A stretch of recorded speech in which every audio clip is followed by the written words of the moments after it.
सुँगुरसँग मिल्ने, सुँगुरहरूसँग मिल्यो भने त फेरि गुखानै जानुपर्छ नि त। क्रिया बसेका मान्छेहरूलाई काट्दै हिँड्नेहरू र काट्न आदेश दिनेहरू, तिनका टाउको ल्याउनेलाई पैसा दिन्छु भनेर फरमान जारी गर्नेहरू अहिले मिलिरहेका छन् नि, देउबा प्रचण्डहरू।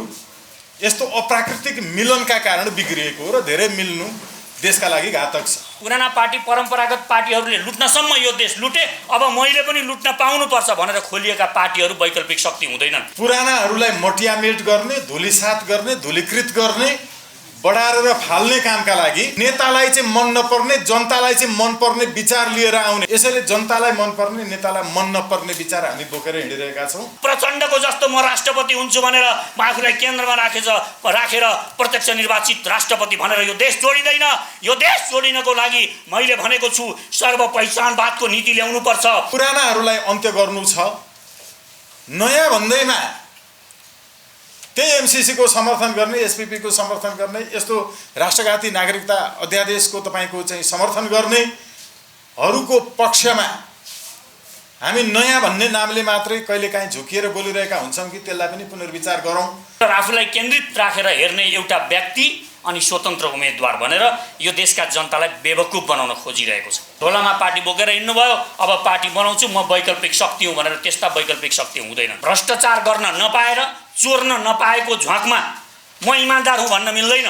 यो देशको राजनीति बिग्रिएको भनेको आफूलाई केन्द्रमा राखेर सोच्ने गरेको कारणले बिग्रिएको। तपाईँ मलाई कान्छी अमलाको शक्ति दिनुहोस्, यो देश हामी परिवर्तन गर्न सक्छौँ।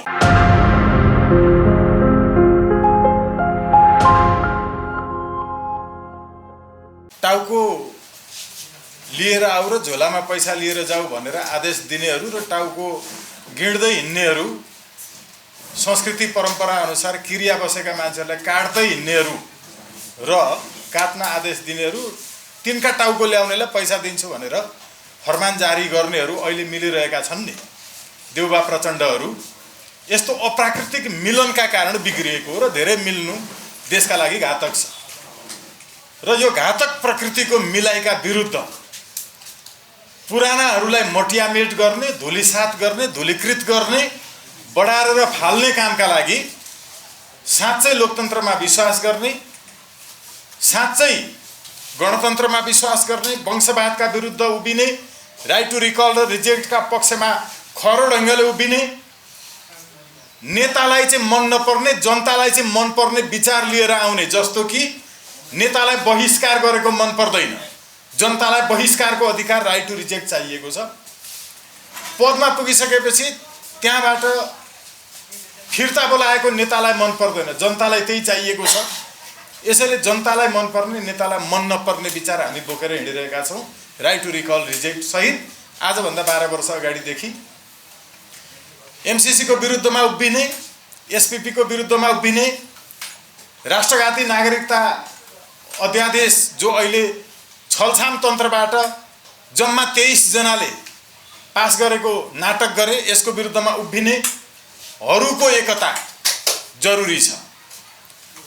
हामीले अहिले यो प्रयत्न स्वरूप उन्नत लोकतन्त्र पार्टी, स्वतन्त्र राष्ट्रिय अभियान, नेपाल आमा पार्टी, सचेत नेपाली पार्टी, सुशासन पार्टी लगायत अन्य 1 दर्जन जति स्वतन्त्र समूहहरू, पार्टीहरू समेतले सँगै बसेर साझा उम्मेदवार, साझा चुनाव चिन्ह, साझा कार्यक्रमका साथ अघि बढ्नुपर्छ भन्ने एउटा निष्कर्ष निकालिसकेका छौँ। र सँगसँगै अर्को निष्कर्ष, यसै नागरिकलाई केन्द्रमा राखेर, सार्वभौम सत्तालाई केन्द्रमा राखेर, राष्ट्रियतालाई केन्द्रमा राखेर डेमोक्रेटिक सोशलिस्ट अलायन्सले गरेको छ भन्ने मैले बुझेको छु। र डेमोक्रेटिक सोशलिस्ट अलायन्सले योभन्दा पूर्व गरेको कार्यक्रमहरूमा पनि हामीले हाम्रो ऐक्यबद्धता, प्रतिबद्धता व्यक्त गरेका छौँ। हामी चाहन्छौँ कि हामीले मैले अभिव्यक्त गरेको ती 12 वटा जति पार्टी, सङ्घ संस्था, स्वतन्त्र समूहहरू समेतबाट अब बिहीबार युनियन हाउसमा हामी 1 बजे कार्यक्रम गर्न लागिरहेका छौँ। त्यस कार्यक्रममा पनि म साथीहरूको सहभागिताका लागि, ऐक्यताका लागि आह्वान गर्न चाहन्छु। चुनाव चिन्ह गिटार हामीले राखेका छौँ, यो गिटार चुनाव चिन्हमा सहमत बनेर जाउँ, हामीले प्रस्ताव गरिहालौँ भन्नुभएको छ। यसरी भन्नुभएकोमा चुनाव चिन्ह गिटार जुन राखिएको छ यो साथीहरूको त सहमति भइसकेको होला। हामी चाहिँ अब चुनाव चिन्ह के गर्ने हो त्यसलाई पनि सहमति साझा रूपमा गरौँ न भनेर यो बिहिबार सबैलाई जुट्नका लागि आह्वान गर्दैछ। त्यसो भएको हुनाले हुनसक्छ गिटार ठिक छ, गिटारका 6वटा तारहरूको आफ्नै आफ्नै खालका वैशिष्ट्यहरू छन्, यहाँहरूले पक्कै बुझेर राख्नु भएको छ। गिटार स्पेनिस गिटार हो कि अकस्टिक स्टिल स्ट्रिङ गिटार हो कि यो प्याब्लिन गिटार हो कि यसका प्रकारहरू छन्। एक तारेको आफ्नै विशेषता छ, फेरि त्यो नारदले बजाउँदै हिँड्नेको आफ्नै विशेषता छ। त्यसकारण गिटारका वैशिष्ट्यहरू छन्। यो 6वटा तारले के भन्न खोजिरहेको छ, एउटा अर्थ निकालौँ। किनकि चुनाव चिन्ह हामीले प्रस्ताव गर्दा त कानुन बमोजिमै यसको अर्थ यो हो भनेर भन्नुपर्छ। हामी साझा चुनाव चिन्हका लागि पनि प्रयत्न गरिरहेका छौँ। सबैप्रति म विनम्रतापूर्वक एउटै मात्रै आग्रह गर्न चाहन्छु, हामी हाम्रा सम्पूर्ण झन्डा, नाम, पार्टीका इत्यादि सम्पूर्ण छोडेर अहिले पुरानाहरूलाई अन्त्य गर्नु छ।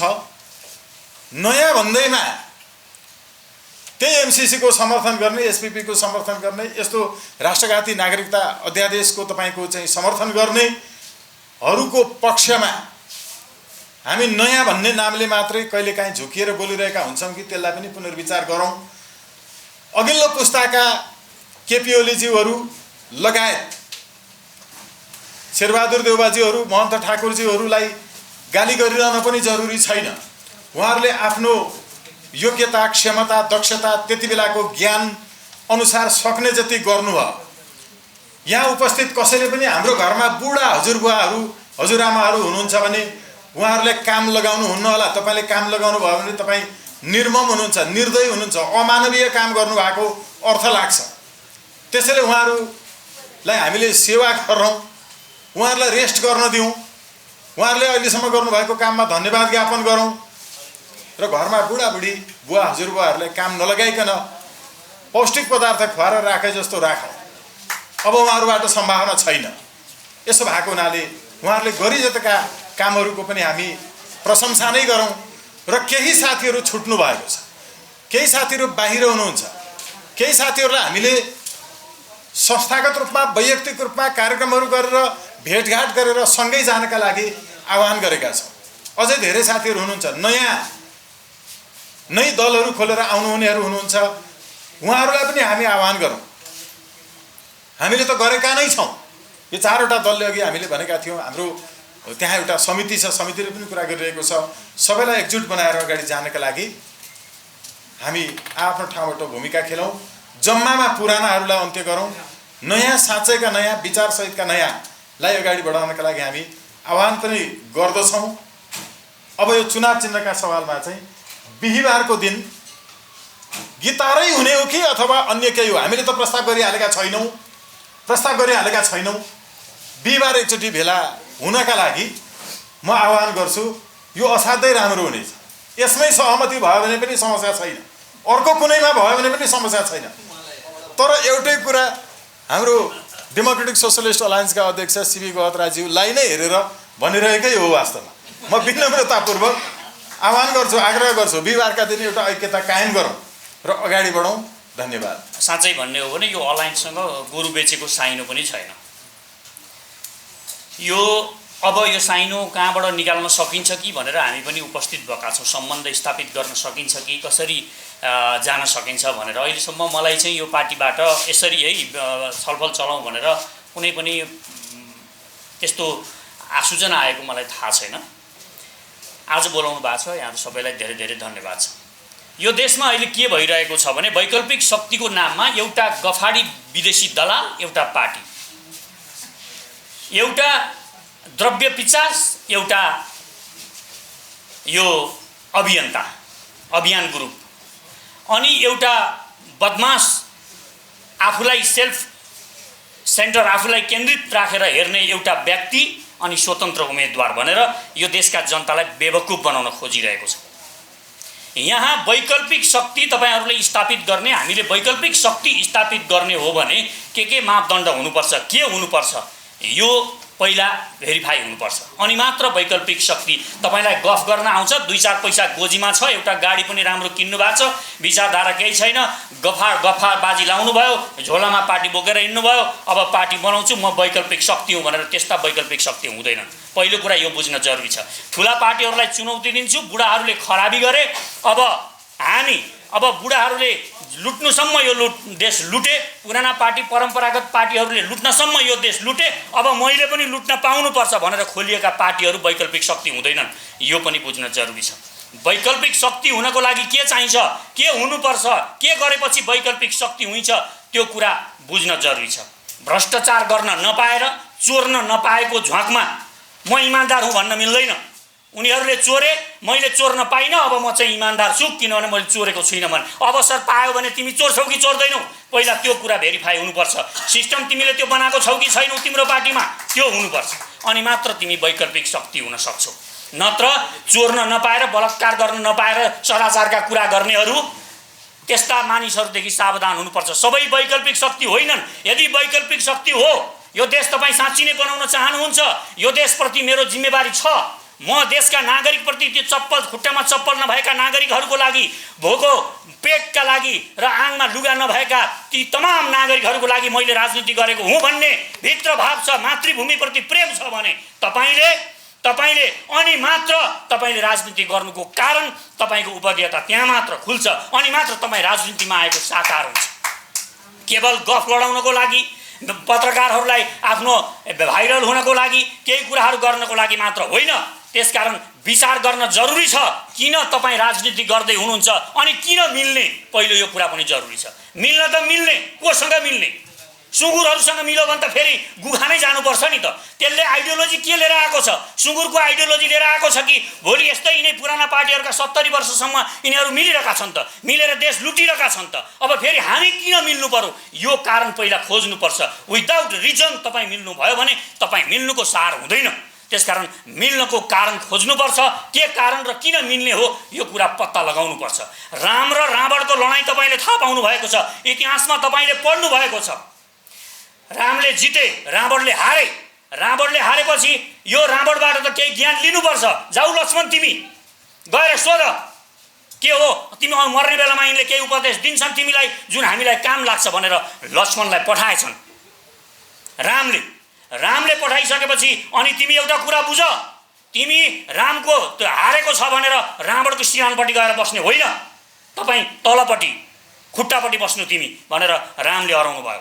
रामले हराइसकेपछि गए लक्ष्मण गएर उनले कारण सोद्धाखेरि पहिला भने, तिमी एउटा कुरा मलाई बताऊ, म तिमीभन्दा उच्च कुलको हुँ, तिमी क्षत्रिय हौ, म ब्राह्मण हुँ, तिमीभन्दा म सर्वशक्तिमान छु। रावणले भनिरहेका छन् है यहाँ, तिमीभन्दा म सर्वशक्तिमान छु, मैले इन्द्रलाई सम्म हराएको थिएँ, तिमी बाँदरको सेना लिएर आएका मान्छे हौ, एउटा जनजातिका सामान्य मानिसहरूका सेना लिएर आएका थियौ, तिमीसँग केही पनि छैन, न तिमी म जति पढेको छौ, मैले यति धेरै पुस्तकहरू लेखेको छु, म एउटा वेदको ज्ञाता हुँ, म सबै कुरा जान्दा छु, तर तिमीले किन जित्यौ, मैले किन हारेँ यो पहिला बताऊ भनेर रावणले लक्ष्मणलाई सोधे। त्यस पछाडि लक्ष्मणले एउटा कुरा भनेका छन्, यो कुरा याद राख्न तपाईहरुलाई म जरुरी ठान्छु सबैले, तिमी महान थियौ, तिमी शक्तिशाली थियौ, तिमी पढेका पनि थियौ, तिमी बौद्धिक पनि थियौ, तिमी उच्च कुलका पनि थियौ, तर तिमीसँग इमान थिएन, तिमीले अर्काकी श्रीमती हरेका थियौ, तिमीले जनजातिहरूका यो समुदायहरूका अनेक समुदायबाट हजारौं चेलीहरू अपहरण गरेर लङ्कामा ल्याएका थियौ, तिमीसँग सदाचार थिएन। पहिलो कुरा, तपाईँ राजनीति गर्न आउनुहुन्छ भने तपाईसँग सदाचार हुनुपर्छ, तपाईँ कति इमानदार हुनुहुन्छ त्यसले विशेष रोल खेल्छ। अनि अर्को कुरा पनि भन्नुभएको छ त्यहाँ, लक्ष्मणले अर्को कुरा भनेका छन्, मेरो दाजु सदाचारी हुनुहुन्थ्यो, महान हुन्थ्यो, र तिमी अहिले यो सत्ता, यो शक्ति, यो ज्ञान तिमीले आफूलाई केन्द्रमा राख्नको लागि प्रयोग गर्यौ, तिमीले आफू सर्वशक्तिमान हुनको लागि प्रयोग गर्यौ, तर मेरो दाजुले, मेरो रामले यो जनजातिहरूको अधिकार दिलाउनको लागि जुन ठाउँमा गएर लडाईँ गर्नुभयो, जुन जनजातिको लागि लडाईँ गर्नुभयो, त्यहीँको राजा बनाएर हिँड्नुभयो, त्यहीँको राजालाई राज्याभिषेक गराउनु भयो। यो लङ्कामा पनि आज तिमी मरेपछि तिम्रै भाइ राजा हुन्छ, राम राजा हुँदैनन्। त्यसकारण तपाईँ आफूलाई केन्द्रमा राखेर जब सोच्न थाल्नुहुन्छ केही कुरा मिल्दैन। केही कुरा मिल्दैन। मैले हाम्रो पार्टी एकीकरण गर्ने बेलामा मैले भनेको थिएँ, सर्वप्रथम मैले भने मलाई अध्यक्ष चाहिँदैन, सचेत नेपाली पार्टीको नाम चाहिँदैन मलाई, हाम्रो चुनाव चिन्ह सिंह चाहिँदैन, तपाईहरू दिनुहोस् प्रस्तावहरू के छन् तपाईहरूसँग। मैले स्वागतजीलाई, उन्नत लोकतन्त्र पार्टीलाई अनि रमेश खरेलजीको सुशासन पार्टीलाई, नेपाल आमा पार्टीलाई यो प्रस्ताव मैले दिएँ। मैले पहिले सहजीकरण गरेँ। मैले आफूलाई केन्द्रमा राखेर म अध्यक्ष बन्नुपर्छ अनि मात्र मिल्छु, मेरो सचेतना पार्टीको नाम राख्नुपर्छ अनि मात्र मिल्छु, म मेरो चुनाव चिन्ह सिंह राख्नुपर्छ। तपाईँको अहिले सुशासन पार्टीको मकैको घोगो छ, अर्को पार्टीको के छ, यी सबैभन्दा शक्तिशाली देखिन्छ पनि सिंह यो राखौँ भन्न सक्ने म। तर मैले पहिल्यै सबै कुरा छोडेँ। संसार अहिले बिग्रिएको, यो देशको राजनीति बिग्रिएको भनेको आफूलाई केन्द्रमा राखेर सोच्ने गरेको कारणले बिग्रिएको। त्यसकारण कुनै पनि पार्टीले अहिले पनि हामीले यो बिहिबारको कार्यक्रममा मैले भनेको छु, कुनै पनि पार्टीले आफ्नो चुनाव चिन्ह त्यहाँ सिफारिस गर्न पाउँदैन। म पनि गर्दिनँ, तपाईँहरू पनि पाउनुहुन्न। त्यहाँ सबैजनालाई बोलाउँ र जसले त्यहाँ हामी नामहरू सिफारिस गरौँ, त्यो जुन छानिन्छ त्यो एउटा चुनाव चिन्ह हो, हामीले प्रचार गर्ने हो, लिएर अगाडि बढ्ने हो। त्यो चुनाव चिन्ह छानिसकेपछि त्यो तेरो त्यो मेरो हुँदैन, त्यो हाम्रो हुन्छ। त्यसकारण मैले भन्ने गरेको छु, संसारको अहिलेको राजनीति यो संसारमा वार किन छ? आफूलाई केन्द्रमा राखेको कारणले छ। अमेरिकाले आफूलाई केन्द्रमा राख्छ, उसलाई सर्वशक्तिमान आफू हुनु परेको छ, अनि विश्वमा सबैलाई नियन्त्रणमा आफूले लिनु परेको छ। आफूलाई केन्द्रमा राखेर उसले ओपननेस र ग्लोबलाइजेसन भन्छ, हामी एन्टी ग्लोबलाइजेसन भन्छौँ। हामी सचेत नेपालीहरू एन्टी ग्लोबलाइजेसन, एन्टी ओपननेस। तिनीहरूका सामान यहाँ बेचेर हामी कहिल्यै पनि धनी हुन सक्दैनौँ, यो कुरा बुझ्न जरुरी छ। अमेरिकन सामान हामीले किनेर, युरोपियन युनियनका सामान किनेर हामी धनी हुन सक्दैनौँ, इन्डियाका सामान किनेर हामी धनी हुन सक्दैनौँ। हामीले उद्योग धन्दाहरू यहाँ स्थापित गर्नको लागि ओपननेस अस्वीकार गर्नुपर्छ, एन्टी ग्लोबलाइजेसनमा जानुपर्छ, अनि मात्र सक्छौँ। नीति अमेरिकाले दोस्रो विश्वयुद्धपछि अमेरिकाले आफूलाई केन्द्रमा राख्यो। अहिले विश्व दुई ध्रुवमा विभाजित हुँदैछ, पूर्वीय ध्रुव र पश्चिमी। तपाईँ हेर्नुहोस्, पश्चिमकाहरू अहिले G7 राष्ट्रहरू एक ढिक्का भएका छन्। यतापट्टि चाइना, रुस, अब बिस्तारै इन्डिया पनि आउँछ, बिस्तारै जापान पनि आउँछ। पश्चिमले 500 वर्षदेखि हामीलाई उपभोक्ता मात्र बनाएको छ। यसको विरुद्धमा पनि अब पार्टीहरू विभाजित हुन्छन् यो देशमा। पश्चिम हेर्ने पार्टी, पूर्वका पार्टीहरू आफ्नो धर्म, आफ्नो कल्चर, आफ्ना रीतिस्थिति, आफ्नो माटो, आफ्ना ढुङ्गामुढा, यहाँलाई त्यसैले हामीले सर्व पहिचानवाद भनेका हौँ। यहाँ मानिसहरू भन्ने गर्छन् नेपाली भाषा लोप हुन आँट्यो भनेर हामी यो मैले बोलेको भाषालाई मात्र नेपाली भाषा भने, त्यो होइन। तामाङ भाषा गयो भने, राई भाषा गयो भने, थारू भाषा गयो भने, कुनै पनि देशको अल्पमतमा परेको एउटा भाषा गयो भने तपाईँ बुझ्नुहोस् नेपाली भाषा पनि त्यही लाइनमा जानेवाला छ। यसको लागि तपाईँले संरक्षण गर्नुपर्छ, मातृराष्ट्र भाषामा पढाउनुपर्छ। यो देशका जति भाषा छन् 125 भाषा, 123 जाति, ती सबै हाम्रा नेपाली हुन्। यो कुरा मनमा राखेर तपाईँले राजनीति गर्नुपर्छ। हाम्रो पहिचान हो यहाँको ढुङ्गा, माटो, यो देशका नदी, खोला, नाला, यी सबै हाम्रो पहिचान हो। यो कुरा बुझ्न जरुरी छ। यदि तपाईँले यहाँको सबै कुरालाई राखेर राजनीति गर्नुभयो भने नमिल्ने कुनै पनि आधार छैन, मिल्न सकिन्छ। त्यसकारण मिल्नको लागि आफूलाई केन्द्रमा नराखौँ। पहिलो कुरा आफूलाई केन्द्रमा नराखौँ, यो कुरामा ध्यान दिउँ। र अर्को कुरा, तपाईँ मलाई कान्छी अम्लो दिनुहोस्, धेर पर्दैन। तपाईँ मलाई कान्छी अम्लाको शक्ति दिनुहोस्, यो देश हामी परिवर्तन गर्न सक्छौँ। म तपाईँलाई विश्वास दिलाउँछु। एउटा सानो उदाहरण हाम्रै मिथकबाट हामीले उदाहरण दिनुपर्ने भएकोले एउटा सानो उदाहरण दिन्छु। कान्छी अम्लाको शक्ति तपाईँलाई थाहा छ, कृष्णको चरित्र पढ्नु भएको छ तपाईँले। गोवर्धन पहाड उठाएको, गोवर्धन पहाड पुरा गाउँलेलाई कंसको त्यो निरङ्कुश सत्ताबाट बचाउन जाँदाखेरि सबैलाई लुकाउनु पर्ने थियो। जनतालाई नरसंहार गरिरहेको थियो कंसले। त्यो नरसंहार गरिरहँदाखेरि कृष्णले सब जनताहरूलाई लुकाउनु पर्ने थियो, आफ्ना जनताहरूलाई। तब उहाँले गोवर्धन पहाडको ठाउँमा लिएर जानुभयो। गोवर्धन पहाड उठाएर छारिदिनु पर्ने थियो, छानो दिनुपर्ने थियो, तर उहाँलाई सम्भावना थिएन। उहाँले भन्नुभयो सबै तिमीहरू कान्छी अम्लो निकाल, सबै तिमीहरू कान्छी अम्लो निकाल। सबले कान्छी अम्लो, हरेक जनताहरूले, हजार जनताहरूले कान्छी अम्लो गर्दा एउटा गोवर्धन पहाड सिंगै कान्छी अम्ला, जनताको कान्छी अम्लाले गोवर्धन पहाड उठ्यो। त्यहाँ सबैलाई छाया भयो। पानी वर्षा भइरहेको थियो, आँधी हुरी भइरहेको थियो, त्यहाँ सबै त्यो छारी मुनि बसे। त्यसकारण यो देशका जनताहरूलाई, यो देशका नागरिकहरूलाई म भन्न चाहन्छु, जोडिनुको अर्थ हुनुपर्छ। आमूल परिवर्तनको लागि जोडिने हो। यत्तिकै रमाइलोको लागि एक सिट जितेर ठिक छ, मैले बुझिसकेँ। एक सिट जितेर सांसद हुनको लागि आफ्ना ती फ्रस्ट्रेसनहरू, डिप्रेसनहरू निकालेर समाजमा समाजलाई ढाँट्नको लागि तपाईँ सांसद भएर केही फरक पर्दैन। तपाईँ यो देश जोड्नको लागि सांसद हुनु पर्यो। यो देशका यी पुराना पार्टी पुराना सिस्टमहरूलाई ध्वंस पार्नको लागि तपाईँले सांसद हुनु पर्यो। त्यहाँ गएर बोल्न सक्ने एउटा कलाको विकास गर्ने खालको मान्छे सांसद हुनु पर्यो। अनि मात्र तपाईँ हामीले परिवर्तन गर्न सक्छौँ। त्यसकारण जोडिनुको अर्थ हुनुपर्छ। यसै जोडिए भनेर हुँदैन। आफूलाई केन्द्रमा राखेर जोड्न खोजेर हुँदैन। प्रचण्डको जस्तो म राष्ट्रपति हुन्छु भनेर आफूलाई केन्द्रमा राखेर प्रत्यक्ष निर्वाचित राष्ट्रपति भनेर यो देश जोडिँदैन। यो देश जोडिनको लागि मैले भनेको छु सर्व पहिचानवादको नीति ल्याउनुपर्छ र नागरिकहरूलाई हरेक नागरिकहरूलाई मन्त्रीको अगाडि तपाईँ यहाँ अध्यक्ष आउँदाखेरि अघि उहाँलाई अघि यहाँ कार्यक्रममा के भनिएको थियो, गहतराजीलाई पहिला सुरुमा मलाई के भनियो, यहाँ कोही अध्यक्ष हुँदैन यो कार्यक्रमको भन्नुभयो र गहतराजी आउने बित्तिकै उहाँ अध्यक्ष भनेर घोषणा गर्नुभयो। यस्तो चाकरीको काम नगर्नुहोस्। तपाईँहरूलाई पनि भन्छु यसरी देश बन्दैन। यसरी देश बन्दैन। तपाईँ आफूलाई सेन्टरमा राख्नुहुन्छ, त्यो अध्यक्षलाई तपाईँ सुपर पावर के न हो जस्तो ठान्नुहुन्छ भने तपाईँले अर्को शेरबहादुर जन्माउनुहुन्छ, अर्को दलाल जन्माउनुहुन्छ। त्यसकारण तपाईँ मजदुरको अगाडि चप्पल लाएको मान्छे जहाँ पस्दाखेरि जति झुक्नुहुन्छ, चाहे यो देशको कुनै पार्टीको अध्यक्ष आओस् या यो देशको प्रधानमन्त्री आओस्, तपाईँ त्यति नै झुक्नुपर्छ, त्यहाँभन्दा बढी होइन।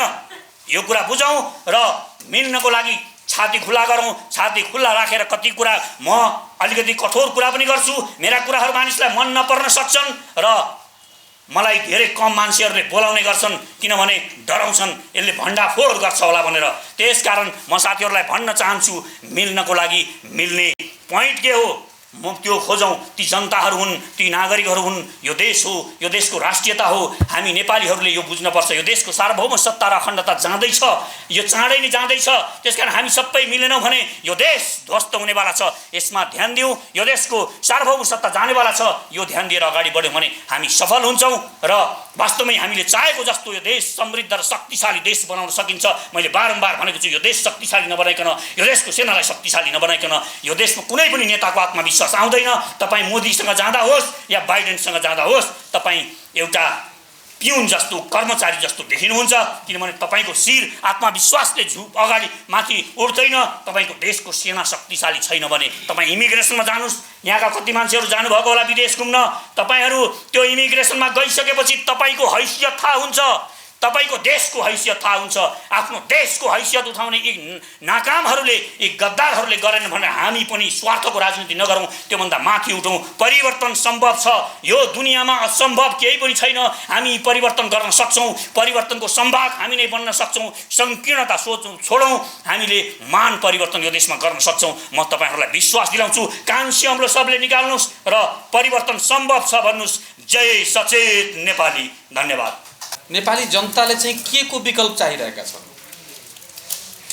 यो सवाललाई चाहिँ अलि बङ्ग्याउने, घुमाउने अनि आफ्नो स्वार्थ अनुसार चाहिँ परिभाषा गर्ने, त्यसलाई आफ्नो अनुकूलतामा ढाल्ने ठुला ठुला साजिसहरू षड्यन्त्रहरू भइरहेको अवस्था छ। नेपाली जनताले वर्तमान राजनीतिक नेतृत्व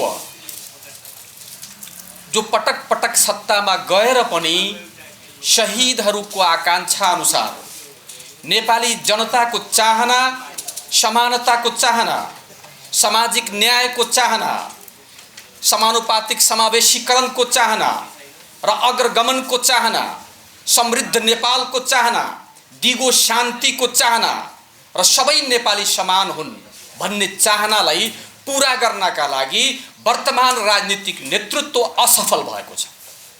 यसले जनताका आकांक्षाहरूलाई पूरा गर्न सकेको छैन। नेपाली जनताले वर्तमान राजनीतिक नेतृत्वको विकल्प चाहेको छ। नेपाली जनताले बहुदलीय व्यवस्थाको विकल्प चाहेको छैन। म यहाँ तपाईहरुको बीचबाट भन्न चाहन्छु कि यदि कोही यस देशमा भ्रममा छ भने कि लोकतन्त्रको विकल्प राजतन्त्र हुन सक्छ, गणतन्त्रको विकल्प राजतन्त्र हुन सक्छ, बिल्कुल होइन। लोकतन्त्रको विकल्प अझ उन्नत लोकतन्त्र हुन सक्छ। गणतन्त्रको विकल्प समावेशी लोकतान्त्रिक गणतन्त्र जस्तो नेपाली जनताले चाहेको छ त्यो हुन सक्छ। बैलगाडाको विकल्प, जेटको विकल्प, प्लेनको विकल्प बैलगाडा हुन सक्दैन। प्लेनको विकल्प जेट हुन सक्छ, रकेट हुन सक्छ, तर बैलगाडा हुन सक्दैन र देश फर्केर चाहिँ पुनरुत्थानमा जान सक्दैन।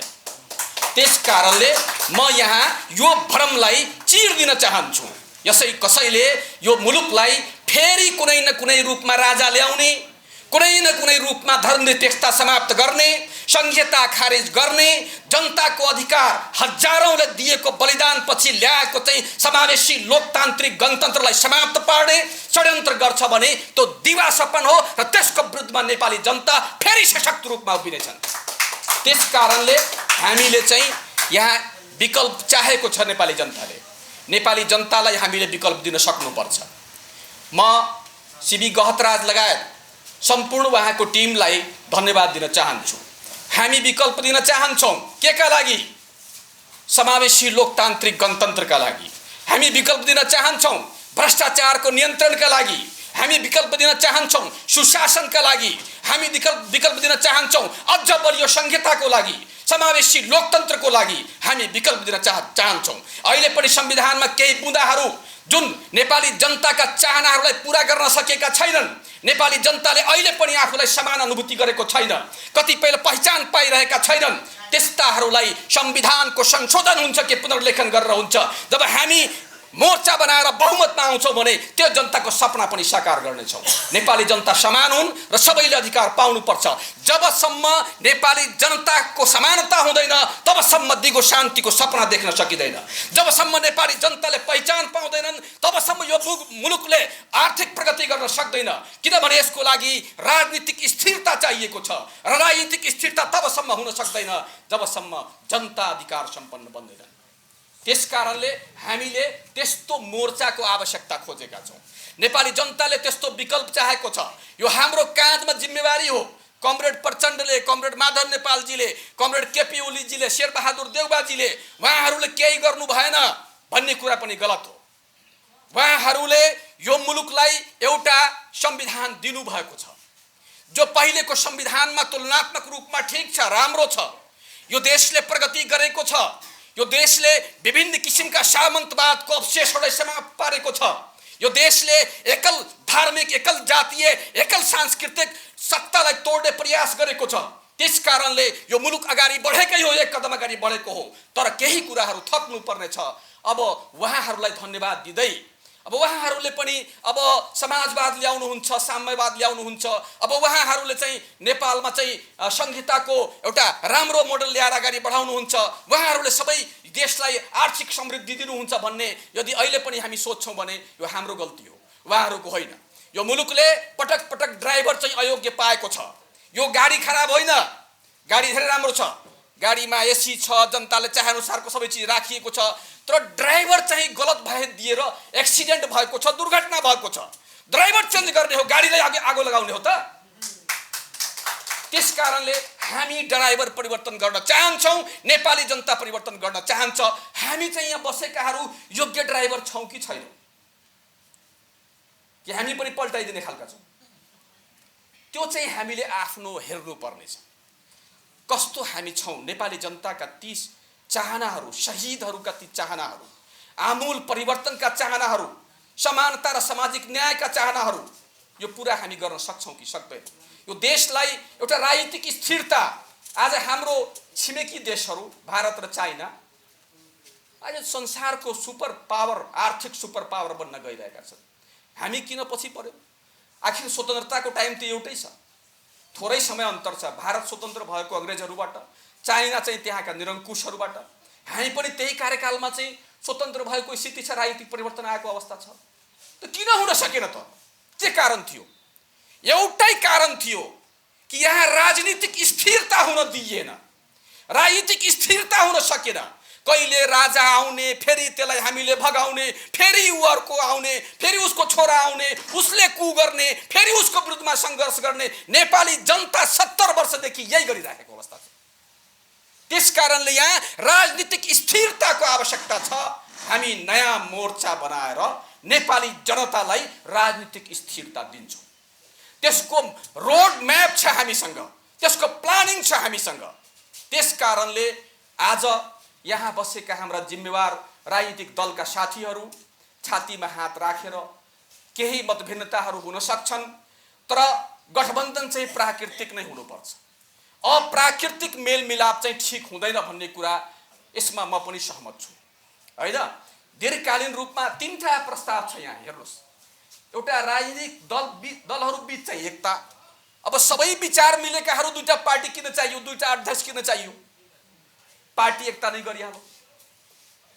होइन केही फरक कुराहरू छन् भने एएनसी मोडलमा जाउँ, अफ्रिकन नेशनल कांग्रेस, एउटै चुनाव चिन्ह लिउँ, सबको आफ्नो आफ्नो पार्टी पनि हुन्छ, विचारधारा पनि हुन्छ, तर अहिले चाहिँ चुनावका लागि तत्कालीन चाहिँ कमन एजेन्डा तयार पारौँ। त्यो दोस्रो मोडेल हो।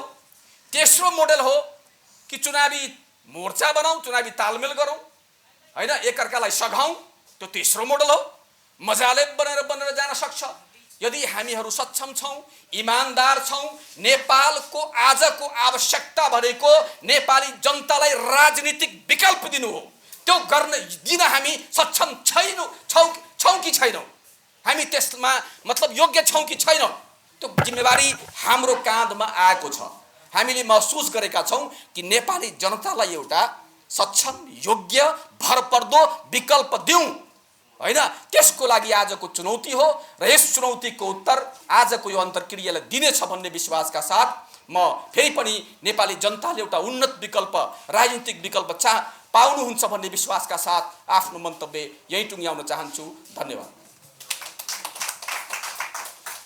यो राजनीतिक दल सम्बन्धी ऐन 2073 को दफा 49 अनुसार जुन 11 दल यहाँहरू गिटार लिएर अगाडि बढ्ने निर्णय गर्नुभएको छ, यो अत्यन्तै राम्रो कुरा हो।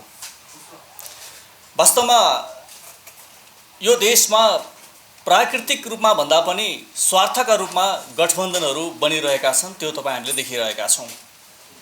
हिजो पनि देश लुट्यो र आज पनि देश लुट्नका लागि गठबन्धन भइरहेको छ। तपाईको केही अगाडि पनि पूर्व वक्ताहरूले चर्चा गर्नुभयो, टाउकाको मोल तोक्नेहरू र चाहिँ तपाईको पाएसम्म टाउकाका मोल तोक्नेहरूलाई ठोक्नेहरू बीच पनि यहाँ गठबन्धन भएको छ। बडा गजब छ। त्यो केका लागि? यो मुलुकको समृद्धिका लागि हो कि होइन? यो मुलुकमा सुशासन ल्याउनका लागि हो कि होइन? त्यो तपाईँ हामी सबैले मूल्याङ्कन गर्न सक्छौँ। आज साउन 15, असारको 15 दही र चिउरा, साउनको 15 खीर। भ्रष्टाचार गर्ने र देश लुट्नेहरू नै चुनाव जित्छन्, यही लाग्छ साह्रै पिर। वास्तवमा तिनै भ्रष्टाचार गर्नेहरू, देश लुट्नेहरू र त्यही सम्पत्ति लिएर गएर चुनाव जितेर आउँछन्। वास्तवमा यो साह्रै टिठलाग्दो, साह्रै पिर लाग्दो यो देशको समस्या हो। यसको समाधानका लागि एउटा सत्य निर्माण हुनैपर्छ। हामीसँग 4वटा विकल्प छ। पहिलो विकल्प भनेको विचार मिल्नेहरू बीच पार्टी एकीकरण गर्ने हो। दोस्रो विकल्प भनेको अहिले यो डिएसएले जे गरिरहेको छ, यहाँहरू 11 दलले जे गर्नुभएको छ, यो राजनीतिक दल सम्बन्धी ऐन दफा 49 अनुसार पाएको अधिकार, सबै विचार मिल्नेहरू बीच चाहिँ एउटै चुनाव चिन्हमा चुनाव लड्ने। र तेस्रो भनेको गठबन्धन बनाउने, अलायन्स निर्माण गर्ने। र चौथो भनेको आफ्नै मादल बजाउने, आफ्नै डम्फु बजाउने अनि बस्ने, केही पनि नगर्ने। यी 4वटा विकल्प छन्। र अहिले कुन विकल्पमा जाँदा उपयुक्त हो त भन्ने कुरा सबैभन्दा महत्त्वपूर्ण हुन सक्छ। अहिले सबैभन्दा महत्त्वपूर्ण र राम्रो कुरा के हो भने यदि विचार मिल्छ भने एउटै पार्टी निर्माण गर्नु सबैभन्दा राम्रो कुरा हो, एउटा शक्ति निर्माण गर्नु सबैभन्दा राम्रो कुरा हो। र त्यो सकिँदैन भने हामी दोस्रो विकल्पमा जानुपर्छ। र योभन्दा अगाडि हामीले यही साउन 6 गते हामीले यहाँ कार्यक्रम गरेका थियौँ। रिभर्स क्लबमै एउटा आह्वान गरेका थियौँ, आउनुहोस् पार्टी एकीकरण गर्नका लागि छलफल गरौँ भनेर। नेपाल सुशासन पार्टी, सचेत नेपाली पार्टी, उन्नत लोकतन्त्र पार्टी र नेपाल आमा पार्टीको यही पत्रकार सम्मेलन थियो, यही गएको साउन 6 गते। र हामीले 9 गते होटल हार्दिकमा कार्यक्रम गरेका थियौँ। त्यहाँ केही छलफलहरू भयो र पार्टी एकीकरणका विषयमा र गठबन्धनका विषयमा अनि यही तपाईँको एउटै चुनाव चिन्हमा चुनाव लड्ने विषयमा व्यापक छलफलहरू भयो। र हिजोको बैठकले एकपटक यही 19 गते बिहीबार चाहिँ तपाईँको एउटै चुनाव चिन्ह लिएर चुनाव लड्नका लागि छलफल गरौँ, सल्लाह गरौँ भनेर कार्यक्रम गर्दैछौँ युनियन हाउसमा। हामीले एउटा पार्टीबाट एकजना अध्यक्ष र प्रतिनिधि, अर्को 2 जना, अथवा स्वतन्त्र उम्मेदवारहरूको तर्फबाट उहाँहरू आफै आउन सक्नुहुन्छ र विभिन्न खालका समूहहरू छन्, विभिन्न अभियानहरू छन्, त्यो अभियानको तर्फबाट पनि सम्बन्धित संयोजक त्यहाँ आउन सक्नुहुन्छ भनेर हामीले आह्वान गरेका छौँ। र यहाँहरूले गितार रोजिसक्नु भएको छ 11 दलले। तर त्यो दिन हामी अलिकति बृहत छलफल गरौँ, किनभने यो 11 दल मात्रै जाँदाखेरि पनि राम्रो त धेरै राम्रो, नहुनुभन्दा धेरै राम्रो यहाँहरूले गर्नुभएको छ। तर के हो भने अझै ठुलो एउटा शक्ति निर्माण गर्न सकिन्छ कि हैन? हामी 19 गते बसेर छलफल गरौँ, एउटा चुनाव चिन्हमा सहकार्य गर्ने कोसिस गरौँ। तर के हो भने त्यो गठबन्धन प्राकृतिक चाहिँ हुनुपर्छ है। कम्तीमा लोकतान्त्रिक गणतन्त्रमा विश्वास गर्नेहरू एक ठाउँमा उभिनुपर्छ, सबै एकै ठाउँमा उभिनुपर्छ भन्ने छैन। तपाईको संविधानले पनि के भनेको छ भने विचार मिल्नेहरूको एउटा पार्टी निर्माण हुनुपर्छ भनेको छ। यो चाहिँ तपाईको यो खालको जुन एउटै चुनाव चिन्ह लिएर चुनाव लड्नेहरू पनि विचार मिल्नेहरू चाहिँ हुनुपर्छ। त्यहाँ कम्तीमा आफ्नो आदर्श, सिद्धान्त अथवा भोलिको लक्ष्यहरू मिल्नेहरू बीच एउटै चुनाव चिन्ह लिएर गइयो भने भोलि एउटा पार्टी एकीकरण हुने सम्भावना पनि रहन्छ। त्यसकारणले हामीले के भनेका छौँ भने लोकतान्त्रिक गणतन्त्रमा विश्वास गर्नेहरू बीच बसेर छलफल गरौँ भनेर भनेका छौँ। र राजाको नाममा राजनीति नगर्नेहरू, धर्मको नाममा राजनीति नगर्नेहरू, जातिका नाममा राजनीति नगर्नेहरू, भूगोललाई विखण्डनका नाममा राजनीति नगर्नेहरू बीच बसेर छलफल गरौँ भनेका छौँ। सबै मान्छेहरू एकै ठाउँमा बसेर कहीँ पनि पुग्न सक्दैनन् हैन? तपाईको राजावादी भएर गठबन्धन गर्दा हुन्छ तपाईको हैन? अथवा धर्मका नाममा राजनीति गर्नेहरू एक ठाउँमा उभिदा हुन्छ। तर के हो भने हामी राजाका नाममा, धर्मका नाममा र कुनै जातका नाममा राजनीति गर्दैनौँ। हामी लोकतान्त्रिक गणतन्त्रमा विश्वास गर्छौँ र तिनीहरू बीच छलफल गरौँ भनेर हामीले पनि कार्यक्रम राखेका छौँ।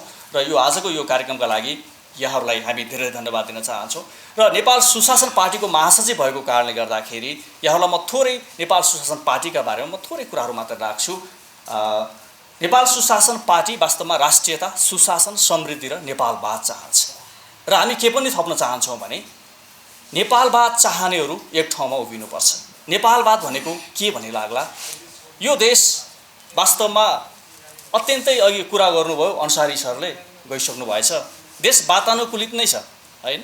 एकजना सिमखडाजीले हाँस्यव्यङ्ग्य कार्यक्रममा पनि भन्नुभएको थियो देश वातानुकूलित छ तर नेताहरू सबै शिवकुलित छन् भनेर भन्नुभएको थियो हैन?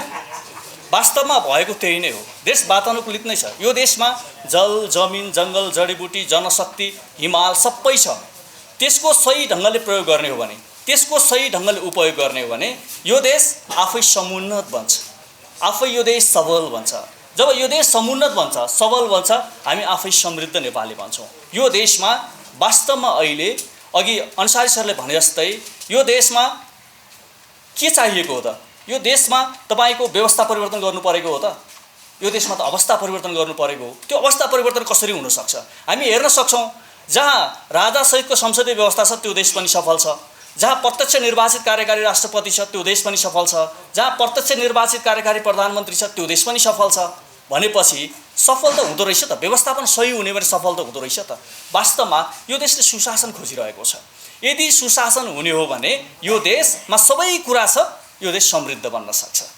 खासमा के गर्न लागेको हो भन्ने कुरामा मलाई अन्योलता भयो। हामीलाई जुन खालको आमन्त्रण थियो त्यो आमन्त्रणमा चाहिँ विषय पनि के अरे त्यसको चाहिँ केही पेटबोली भइदिएको भए राम्रो हुन्थ्यो होला। तर स्वतन्त्र रूपले चाहिँ कुरा राख्न पाउने पनि यो पनि राम्रै कुरा छ। र आज जुन एउटा चाहिँ अब दलहरूको एकताको कुरा, सहकार्यको कुरा नभए मोर्चाबन्दी भए पनि गर्ने भन्ने जुन कुरा छ, यो सिद्धान्त त एकदम राम्रो कुराहरू छन् है, यसलाई कसैले पनि नकार्न मिल्दैन। तर यो के का लागि भन्ने चाहिँ क्वेसन जुन छ उठिरहेछ, उठिरहन्छ। मैले भोलि प्रस्ताव गरे पनि त्यो उठ्छ, हाम्रो दलले प्रस्ताव गरे पनि त्यो उठ्छ। त्यो चाहिँ अवश्य पनि एउटा यसलाई गर्भभित्र नराख्नुहोस् भन्न चाहन्छु। अब हामीले 3 दशकको यात्रामा बहुजातीय लोकतान्त्रिक समाजवादका लागि नेपालको जुन भौगोलिक विशिष्टता छ, सामाजिक विशिष्टता छ, ती विशिष्टताभित्र भएका व्यथिति अनेक छन्। त्यो सबैको व्यवस्थापनका लागि बहुजातीय लोकतान्त्रिक समाजवादको परिकल्पना गरेर जनमुक्ति विचारधारा भन्दै आएका छौँ। अब त्यतातिर पनि यहाँहरूले केही खोजी गर्नुहोस्, म चाहिँ अनुरोध गर्न चाहन्छु। अब अहिलेको सन्दर्भमा म लामो जान्न, अहिलेको सन्दर्भमा हामीले पछिल्लो चरणमा हाम्रो पार्टीको 6औं राष्ट्रिय महाधिवेशन सम्पन्न भएपछिको पहिलो बैठक अस्ति रूपन्देहीमा सक्यौँ। धेरै छलफलहरू भए। हामीले वर्तमानमा मुलुकका केही चाहिँ मूलभूत समस्या छन् भन्ने निर्गोल गरेका छौँ। म यसप्रति यहाँहरूको ध्यान आकर्षण गर्न चाहन्छु। जस्तो संघीयताको मर्ममाथि प्रहार भएको छ, नियन्त्रण बाहिरको भ्रष्टाचार छ, परनिर्भर राष्ट्रिय अर्थतन्त्र छ, चरम व्यापार घाटाको अवस्था छ, स्वदेशमा रोजगारको अवस्था नगन्य छ, असंलग्न परराष्ट्र नीतिमाथि चाहिँ प्रहार भएको छ, कमजोर अनि निरीह बनाइएको राष्ट्रिय अडान छ र एवं रीतिले नेपाल श्रीलङ्काको बाटोतर्फ उन्मुख छ। यसरी 8वटा कुराहरू हामीले निर्गोल गरेका छौँ। हामी यस कुरालाई सञ्चारकर्मीहरूको बीचबाट महरू मार्फत जनतामा सम्प्रेषण गर्ने कोसिस पनि गऱ्यौँ र अहिले हामीले जस्तो भाव के देखियो भन्दाखेरि यो 5 दल मिल्यो, 5 दललाई चाहिँ केपी ओलीले एक्लै गुल्टाइदिन्छु भन्नुभएको छ होइन। कहाँ गुल्टाउने भनेर चाहिँ अब त नभए म नभए यो के हो जस्तो स्थितिबाट देश गुज्रतो भयो के। वास्तवमा हामी जान खोजेको कहाँ?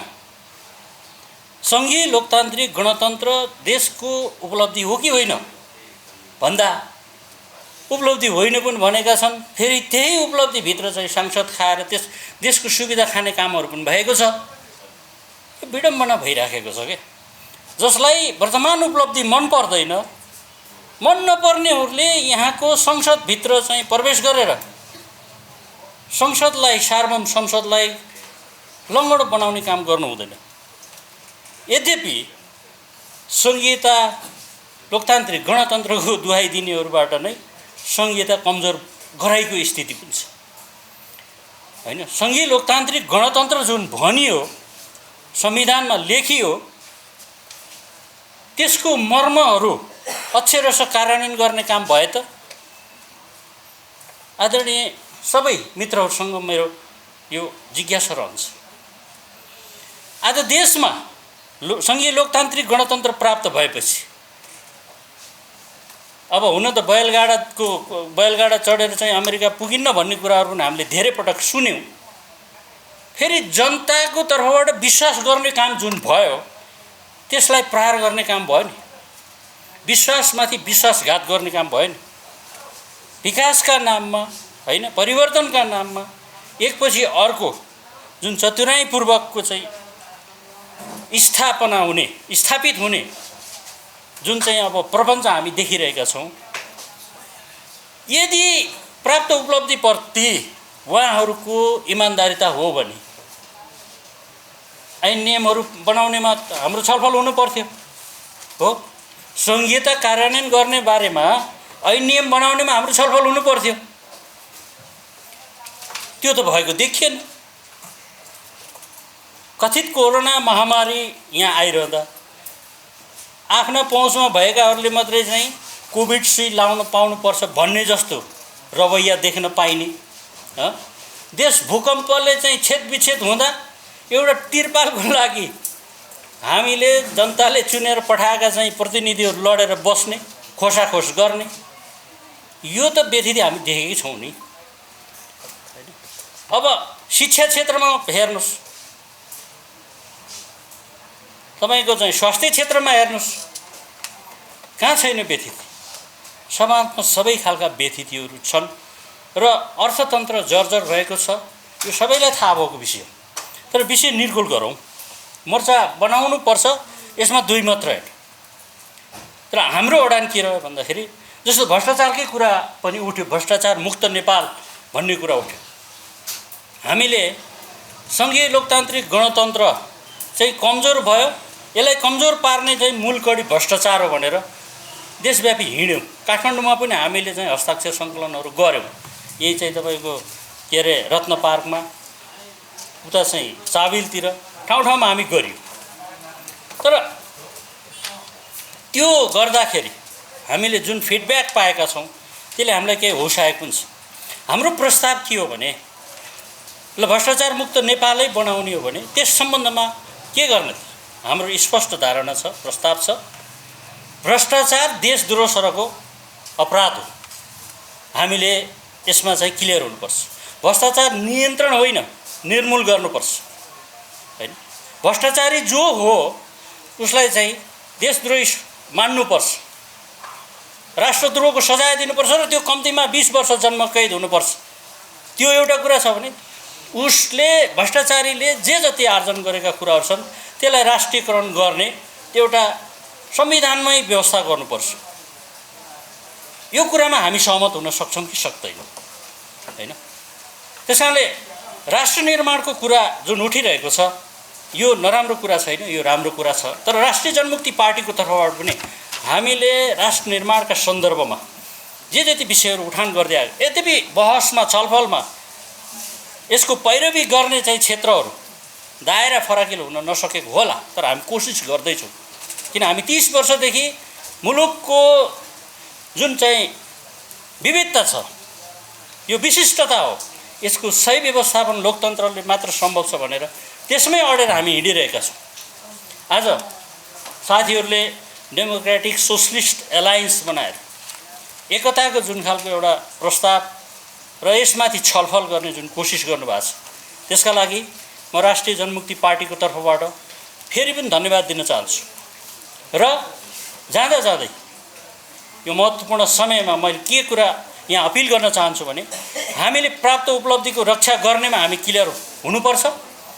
त्यो सङ्घीय लोकतान्त्रिक गणतन्त्र लगायत नेपालको संविधानमा उल्लेखित कुराहरू हुन् र थप उपलब्धि कसलाई के कुराहरूको आवश्यकता महसुस भएको छ त्यसलाई संश्लेषण गरेर त्यसका लागि सङ्घर्ष गर्न हामी एक हुनको विकल्प छैन। त्यसको लागि एकता गर्नुपर्छ भनेर हाम्रो भर्खरै सम्पन्न राष्ट्रिय चाहिँ विस्तारित बैठकले पनि यो कुरा चाहिँ पारित गरेको छ। त्यो कुरा म बोल्नै पर्छ। यी कुराहरू नै यहाँहरू बिचमा छलफल होस् भन्ने मेरो सदिच्छा। आज हामीले यस ठाउँमा आएर धेरै पार्टीमा रहेका साथीहरू जुन 11वटा पार्टीहरू मिलेर जुन एलायन्स बनाउनु भएको छ, त्यो एलायन्सबाट यो वर्तमान अवस्थाको नेपालको अवस्थामा यो वैकल्पिक शक्ति कसरी बनाउन सक्ने त भन्ने किसिमको एउटा छलफलको दौरानमा छौँ हामीहरू।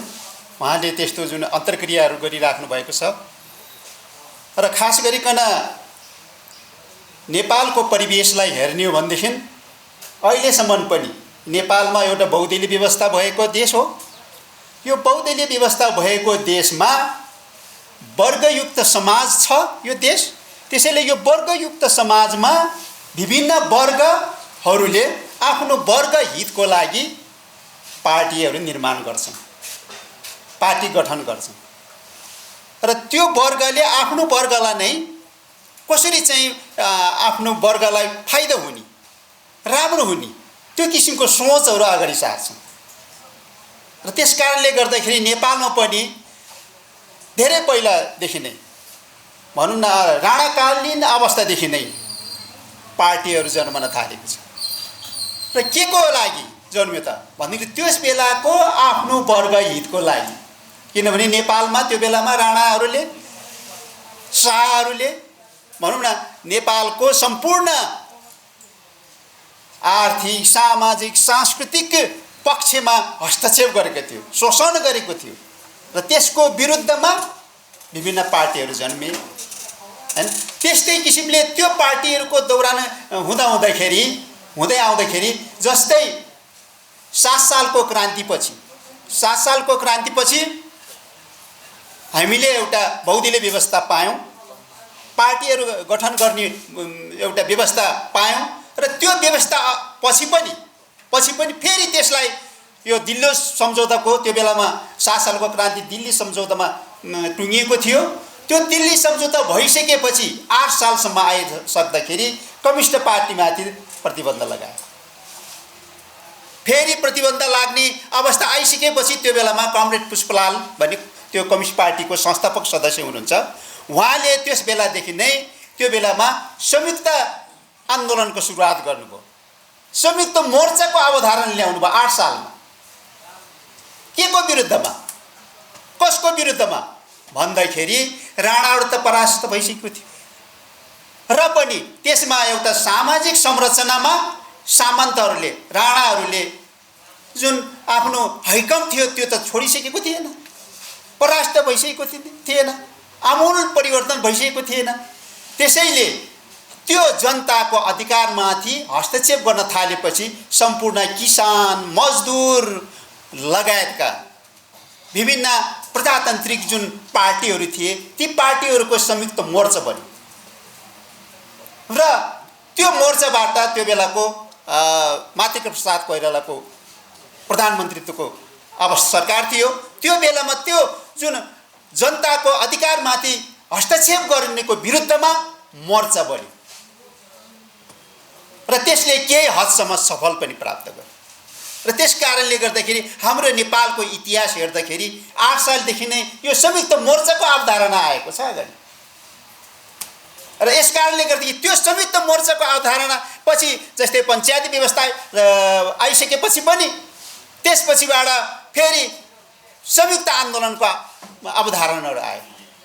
के को लागि संयुक्त आन्दोलन भन्दाखेरि सामन्ती आधुनिकवादी पञ्चायती व्यवस्थाको विरुद्धमा विभिन्न प्रगतिशील शक्ति, विभिन्न प्रजातान्त्रिक शक्ति, विभिन्न तह तबकाका किसान, मजदुर, कर्मचारी, न्यून वैतनिक कर्मचारीहरूको संयुक्त आन्दोलनबाट यो व्यवस्थालाई हामीले परास्त गर्न सक्छौँ भनेर संयुक्त आन्दोलनको सुरुवात भयो।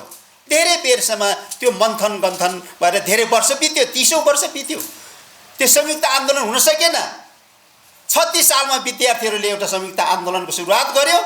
त्यो सुरुवात हुन थालेपछि 45-46 सालको जुन आन्दोलन भयो, संयुक्त आन्दोलन भयो, त्यो संयुक्त आन्दोलनबाट पञ्चायती व्यवस्थाको परास्त भयो र त्यस्तै किसिमले त्यस बेला पनि जनताको समस्याहरू फेरि हल गर्न सकेनौँ।